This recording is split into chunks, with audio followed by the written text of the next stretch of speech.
Assalamualaikum warahmatullahi wabarakatuh. Perkenalkan, nama saya Juliana Dewi, NIM 2019-33172, kelas 3D, Program Studi Pendidikan Guru Sekolah Dasar Universitas Muria Kudus. Di sini saya akan menjawab soal ujian akhir semester yang diberikan oleh Bapak Irfai Fatur Rahman.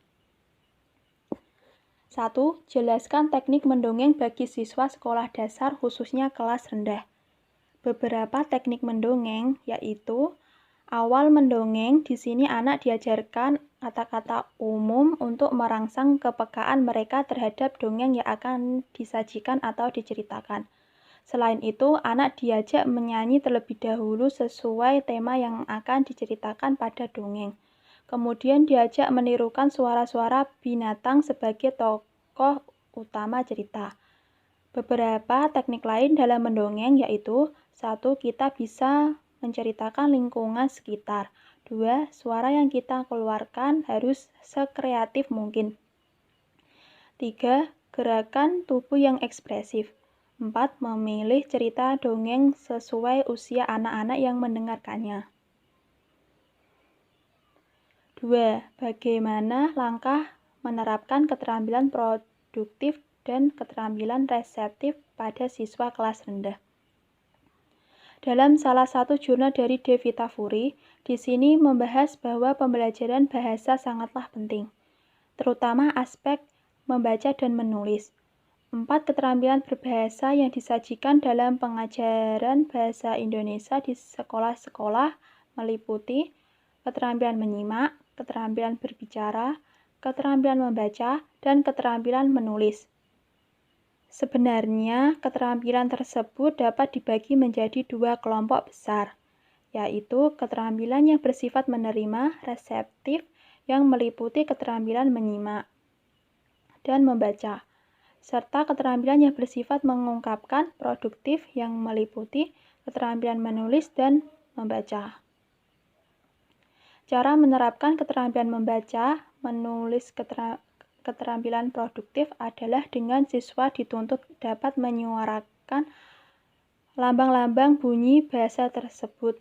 Untuk memperoleh kemampuan membaca diperlukan 3 syarat, yaitu kemampuan membunyikan lambang-lambang tulis, penguasaan kosakata untuk memberi arti, dan memasukkan makna dalam kemahiran bahasa. Maka adapun langkah-langkah dari model pembelajaran reseptif adalah sebagai berikut. 1. Pemberian bahan bacaan kepada siswa. 2. Penyajian bahan bacaan di kelas. 1 orang membacakan dan siswa yang lainnya mendengarkan atau menyimak. Begitu seterusnya. 3. Diskusi hasil bacaan dengan melalui tanya jawab. 4. Pemberian tugas seperti mengarang isinya yang relevan dengan bacaan atau membuat denah, skema, diagram, ikhtisar, rangkuman, dan yang berkaitan dengan isi bacaan. 3. Bagaimana langkah Anda mengajarkan kepada siswa wacana deskriptif, persuasif, naratif, dan argumentatif pada siswa kelas tinggi? Referensi artikel dari karya Uyu Muawanah. Dengan memiliki kemampuan menulis, siswa dapat mengkomunikasikan ide, penghayatan, dan pengalamannya ke berbagai pihak, terlepas dari ikatan waktu dan tempat. Wacana adalah satuan bahasa yang terstruktur secara lengkap, yang disajikan secara teratur dan membentuk suatu makna yang disampaikan secara tertulis maupun lisan. Dalam peristiwa komunikasi secara lisan, dapat dilihat bahwa wacana sebagai proses komunikasi antar penyapa dan pesapa. Sedangkan dalam komunikasi secara tulis, wacana terlihat sebagai hasil dari pengungkapan ide atau gagasan penulis. Jenis wacana ada 4, yaitu deskriptif, persuasif, naratif, dan argumentatif. Cara mengajarkan wacana pada siswa kelas tinggi. A. Wacana deskriptif. Wacana deskriptif adalah wacana yang menggambarkan sesuatu sesuai dengan keadaan sebenarnya, sehingga pembaca dapat melihat, mendengar, mencium, dan merasakan apa yang dipahaminya itu sesuai dengan pikiran penulisnya.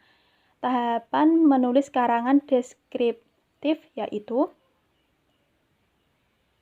1. Menentukan objek pengamatan, 2. Menentukan tujuan, 3.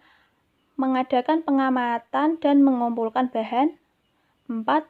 Menyusun kerangka karangan, 5. Mengembangkan kerangka menjadi karangan. B. Wacana persuasif. Wacana persuasif adalah wacana yang disusun penulis dengan tujuan akhir agar pembaca mau melakukan sesuai dengan apa yang dikehendaki penulis dalam wacana tersebut. Tahapan menulis karangan persuasif yaitu 1. Menentukan tema atau topik karangan, 2. Menentukan tujuan yang mendasari peristiwa atau masalah yang diceritakan, 3. Mengumpulkan data yang mendukung keseluruhan cerita, 4. Membuat kerangka karangan, 5. Mengembangkan kerangka karangan menjadi karangan yang menarik. C. Wacana naratif. Wacana ini berusaha menyampaikan serangkaian kejadian menurut urutan terjadinya, dengan maksud memberi arti kepada sebuah kejadian atau serentetan kejadian, dan agar pembaca dapat memetik hikmahnya dari cerita itu. Tahapan menulis narasi yaitu sebagai berikut. 1. Menentukan tema cerita, 2. Menentukan tujuan, 3. Mendaftarkan topik atau gagasan pokok, 4. Menyusun gagasan pokok menjadi kerangka karangan secara kronologis atau urutan waktu, 5. Mengembangkan kerangka menjadi karangan. D. Wacana argumentatif.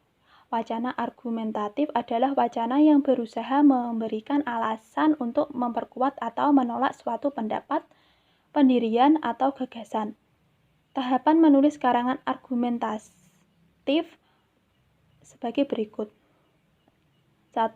Menentukan tema atau topik permasalahan, 2. Merumuskan tujuan penulisan, 3. Mengumpulkan data atau bahan berupa bukti-bukti, fakta, atau pernyataan yang mendukung, 4.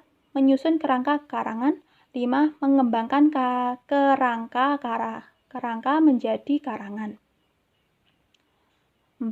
Kesantunan berbahasa merupakan cerminan dalam bertutur, baik lisan maupun tulisan. Jelaskan apa saja yang harus dipahami untuk menjaga kesantunan berbahasa dalam pembelajaran. Menurut Sibarani, beliau menyampaikan bahwa kesantunan berbahasa sedikitnya dapat dilakukan dengan 5 cara, yaitu 1. Kita perlu menerapkan prinsip kesopanan dalam berbahasa, yakni sebuah prinsip yang berusaha untuk memaksimalkan kesenangan atau kearifan, keuntungan, rasa salut atau rasa hormat maupun pujian kepada orang lain, dan sebaliknya meminimalkan hal-hal tersebut kepada diri sendiri. 2. Kesantunan berbahasa harus menghindarkan kata-kataku dalam berkomunikasi. 3. Dalam upaya menghindari penggunaan kata-kata tabu, maka penggunaan eufemisme sangat disarankan. Eufemisme merupakan ungkapan yang halus sebagai pengganti segala kata yang dianggap tabu. 4. Kesantunan juga dapat tercapai dengan menggunakan pilihan kata yang honorifik. Honorifik adalah ungkapan hormat untuk berbicara dan menyapa orang lain. 5. Kesantunan juga dapat tercapai melalui penerapan tindak tutur tidak langsung yang disampaikan dengan menggunakan modus kalimat yang berbeda dari maksud kalimatnya. 5. Bahasa figuratif pada siswa sekolah dasar muncul karena 2 hal, yakni pembelajaran melalui konseptual dan tekstual. Jelaskan perbedaan pembelajaran konseptual dan tekstual. Referensi jurnal Al-Muta'aliyah STAI Darul Kamal NW Kembang Kerang volume 1 nomor 3 tahun 2018. Pembelajaran konseptual adalah konsep belajar yang membantu guru mengaitkan konten mata pelajaran yang diajarkan dengan situasi dunia nyata siswa. dan memotivasi siswa untuk membuat hubungan antara pengetahuan yang dimilikinya dengan penerapan dalam kehidupan sehari-hari. Contoh pembelajaran konseptual adalah dengan melakukan kerja kelompok, siswa akan diskusi dan saling mengoreksi satu sama lain. Pembelajaran tekstual adalah pembelajaran yang memposisikan proses belajar mengajar sebagai proses transformasi distribusi teks dari teks kepada siswa lewat perantara guru. Contoh pembelajaran tekstual yaitu siswa mempelajari materi tertulis yang ada pada buku teks atau buku pelajaran. 6. Sebutkan dan jelaskan pemanfaatan media tradisional dan media berbasis teknologi dalam keterampilan menyimak bagi siswa kelas tinggi. Sumber jurnal dari Novia Winda STKIP PGRI Banjarmasin. Sumber Mintik Kawati Sari Fatolah Usada M. Ismail Srianto PGSD FKIP Universitas 11 Maret Jalan Slamet Riyadi 449 Surakarta. Pemanfaatan media tradisional dalam keterampilan menyimak bagi siswa kelas tinggi yaitu media tradisional. Media pembelajaran tradisional yang dapat digunakan adalah media panggung boneka. Panggung boneka termasuk media tradisional realita manipulatif, yakni suatu tempat yang digunakan untuk mementaskan atau menampilkan suatu cerita dengan tokoh-tokoh boneka yang memerankannya. Dan yang kedua adalah media wayang kertas. Media wayang kertas merupakan salah satu contoh media pembelajaran dua dimensi yang termasuk dalam kategori media tradisional yang berbentuk media visual karena bentuknya merupakan gambar atau foto sebagai wujud tokoh wayang. Selain itu, fungsi media yang memiliki fungsi yang tepat apabila digunakan dalam kegiatan menyimak cerita, karena wayang kertas ini dapat menghadirkan peserta didik kepada konsep abstrak seperti memahami sebuah cerita. Wayang kertas dapat memberikan pengalaman yang langsung pada peserta didik dan melibatkan panca indera peserta didik dalam kegiatan bercerita. Pelibatan panca indera melatih peserta didik untuk lebih peka dan membuat pembelajaran lebih berkesan di benak peserta didik. Media berbasis teknologi. Media pembelajaran aspek menyimak dalam pembelajaran menyimak. Media yang digunakan yaitu radio, tape recorder, atau televisi. Contoh, guru membacakan satu cerita dari sebuah wacana. Siswa mendengarkan dan dapat menceritakan kembali cerita tersebut dengan bahasanya sendiri. Siswa menceritakan pengalamannya saat liburan, yang lain mendengarkan radio. Siswa diberi tugas mendengarkan berita, drama, dan radio.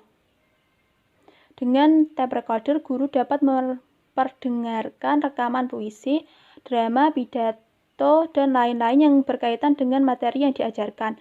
Dengan media TV, guru juga dapat menugaskan siswa untuk menyimak wawancara, dialog, ataupun berita, kemudian mempresentasikan hasil simakannya di depan kelas.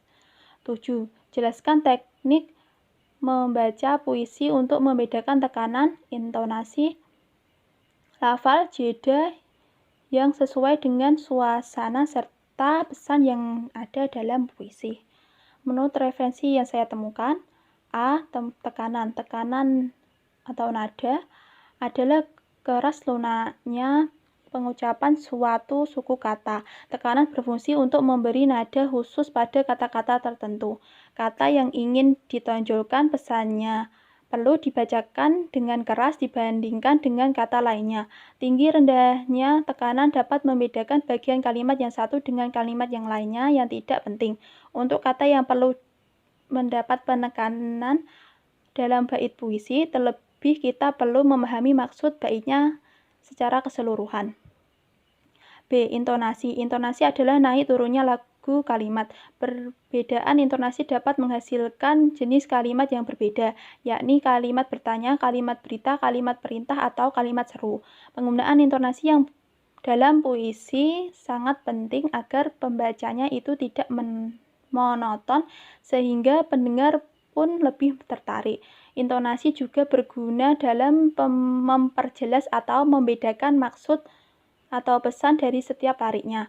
Untuk itu, membacakannya perlu menandainya misalnya dengan berupa garis yang menanjak atau menurun. Dengan cara demikian mudahlah dalam membedakan intonasi dari setiap larinya ketika puisi itu Anda bacakan. C. Lafal adalah cara seseorang atau sekelompok orang dalam suatu masyarakat bahasa dalam mengucapkan bunyi-bunyi bahasa, antara lain A, C, F, H, U. Pelafalan seseorang dalam berbahasa seringkali berbeda dengan orang lain. Berdasarkan pelafalan itu pula, kita bisa mengetahui asal daerah seseorang karena memang beberapa kelompok masyarakat memiliki kelompok 12 pelafalan yang khas. Meskipun demikian, terlepas dari asal daerah, dalam melafalkan suatu bahasa haruslah jelas. Untuk melatih ketepatan dalam melafalkan bunyi bahasa, hal yang perlu dilakukan adalah melakukan olah vokal, misalnya dengan mengucapkan bunyi-bunyi vokal dan konsonan secara tepat dan variasi. D. Jeda. Jeda adalah hentian arus ujaran dalam pembacaan puisi yang ditentukan oleh peralihan lari. Jeda berpengaruh pada jelas tidaknya maksud suatu kata atau lari. Dalam penggunaannya, jeda dikelompokkan ke dalam 3 jenis, jeda pendek, jeda sedang, dan jeda panjang. Jeda penting diperhatikan dalam pembacaan puisi agar maksudnya dapat terekspresikan dengan jelas. Oleh karena itu, sebelum bacakannya, kita perlu menandai puisi itu berdasarkan satuan-satuan maknanya. Penandaan itu biasanya menggunakan tanda garis miring. 8. Jelaskan langkah penggunaan model bermain peran dalam meningkatkan keterampilan berbicara materi bermain drama sederhana pada siswa sekolah dasar. Jelaskan berdasarkan langkah-langkah model bermain peran dan aplikasinya. Bermain peran atau role playing adalah metode pembelajaran yang di dalamnya terdapat perilaku pura-pura, berakting, dari siswa sesuai dengan peran yang telah ditentukan, di mana siswa menirukan situasi dari tokoh-tokoh sedemikian rupa dengan tujuan mendramatisasikan dan mengekspresikan tingkah laku, ungkapan, gerak-gerik seseorang dalam hubungan sosial antar manusia. Selanjutnya, langkah-langkah pelaksanaan metode bermain peran agar berhasil dengan baik menurut Soeharto, yaitu A. Guru harus menerangkan dan memperkenalkan kepada siswa tentang teknik pelaksanaan metode bermain peran ini. B. Guru menunjuk beberapa siswa yang akan bermain peran di mana masing-masing akan mencari pemecahan masalah sesuai dengan perannya, sementara siswa yang lain menjadi penonton dengan tugas-tugas tertentu pula. C. Guru harus memilih masalah yang urgen sehingga menarik minat siswa. D. Guru harus dapat menceritakan peristiwa yang akan diperankan sambil mengatur adegan yang pertama agar siswa memahami peristiwanya. E. Guru memberikan penjelasan kepada pemeran dengan sebaik-baiknya agar mengetahui tugas perannya, menguasai masalahnya, dan pandai berekspresi maupun berdialog. F. Siswa yang tidak bermain peran menjadi penonton yang aktif. Di samping mendengar dan melihat, siswa harus memberikan saran dan kritik pada siswa yang telah bermain peran. G. Bila siswa belum terbiasa, perlu dibantu guru dalam menimbulkan kalimat pertama dalam dialog. H. Setelah bermain peran mencapai situasi klimaks, maka harus dihentikan agar kemungkinan pemecahan masalah dapat didiskusikan secara umum. I. Sebagai tindak lanjut dari hasil diskusi, dilakukan tanya jawab, diskusi atau membuat karangan yang berbentuk sandiwara. 9. Jelaskan kesulitan atau kendala yang dialami guru dalam melakukan pembelajaran keterampilan berbahasa Indonesia di sekolah dasar dari temuan artikel jurnal nasional dan internasional. Menurut referensi dari Masda Satria Kurniawan, Okta Wijayanti, Santi Hawanti. Problematika dalam pembelajaran bahasa Indonesia di kelas rendah adalah problematika dalam pembelajaran bahasa Indonesia khususnya kelas rendah itu perlu diperhatikan, yaitu 1. Tingkat konsentrasi peserta didik yang rendah, 2. Kesulitan peserta didik dalam berbicara menggunakan bahasa Indonesia, 3. Kesulitan peserta didik dalam membaca, 4. Peserta didik kesulitan dalam menulis. Kesulitan yang dihadapi guru kelas 1 dapat dijelaskan bahwa peserta didik pada kelas 1 dalam membaca masih mengeja satu persatu. Sebagian besar belum dapat membaca dengan lancar. Pada konsentrasi belajar peserta didik yang juga rendah, ada beberapa kendala dalam pembelajaran bahasa Indonesia di kelas, yaitu kurangnya konsentrasi peserta didik. Konsentrasi peserta didik sangat pendek, artinya mereka mudah pecah konsentrasi jika ada hal lain yang lebih menarik atau justru pembelajaran yang kurang menarik. Sekian, wassalamualaikum warahmatullahi wabarakatuh.